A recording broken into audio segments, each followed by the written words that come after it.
The ocean conveyor belt and the Gulf Stream. Ocean currents have a direct influence on our lives.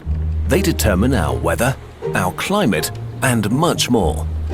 The ocean currents and wind systems transport heat from the equator to the poles and operate like a large engine for the global climate. In the oceans, there are numerous currents. The so-called ocean conveyor belt is very important for our climate. This term describes a combination of currents that result in 4 of the 5 global oceans exchanging water with each other. They form a worldwide circulation system. The conveyor belt is also called the thermohaline circulation, with thermo referring to the temperature and haline to the salt content of the water. Both determine the density of the water. While the masses of water may be moved in part by wind, primarily the different densities of the global oceans are responsible for their movement. Warm water has a lower density and rises, while cold water sinks. The water's density also increases with a higher salt content. At the equator, the heat from the sun is especially strong, resulting in a lot of evaporation and thus a rise in the water's salt content. That is where the Gulf Stream begins. The Gulf Stream is very important for the European climate. Its length of 10,000 kilometers makes it one of the largest and fastest ocean currents on Earth, and it's very warm. At roughly 2 meters a second, it brings up to 100 million cubic meters of water per second towards Europe. A constantly blowing wind, the southeast trade wind, drives warm surface water to the northwest into the Gulf of Mexico, where it heats up to 30 degrees Celsius. The turning of the Earth and the west winds then direct the Gulf Stream towards Europe and split it up. One part flows south, another east to the Canary Current, and a third part flows north, where it releases a lot of heat into the atmosphere as the North Atlantic Current. The water becomes colder there.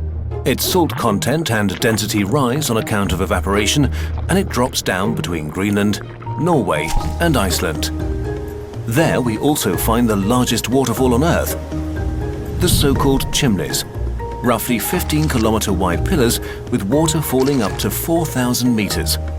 17 million cubic meters of water per second, or roughly 15 times more water than is carried by all the rivers in the world. This creates a strong maelstrom which constantly pulls in new water and is the reason that the Gulf Stream moves towards Europe. Countless species use the Gulf Stream as a means of transport on their trips from the Caribbean to northern areas. But it doesn't just bring us animals. An enormous quantity of warm air also comes with it. In order to produce the same heat which it brings to the shores of Europe, we would need 1 million nuclear power plants. That's why we also call the Gulf Stream a heat pump. Without it, the temperature would be significantly colder here, at least 5 to 10 degrees. Instead of lush fields, we would have long winters and sparse ice-covered landscapes in Europe. In the last few years, scientists and pundits in the media have repeatedly expressed the fear that the Gulf Stream could come to a standstill due to climate change. Because if the polar caps actually melt, the salt content in the water off Greenland would fall, as would its density. The North Atlantic Current would no longer be heavy enough, and so it wouldn't sink as usual. In the worst case, that would bring the Gulf Stream, our heat pump, to a stop. Some climate experts also assume that climate change could compensate for this effect.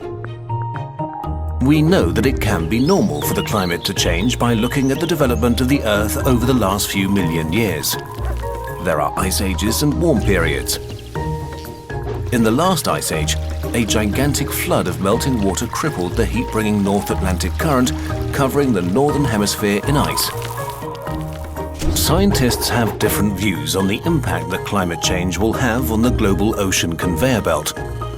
But one thing is clear: when the climate changes, then the complex system of ocean currents and winds, which has remained fairly stable since the last ice age, will change in ways that we don't yet understand.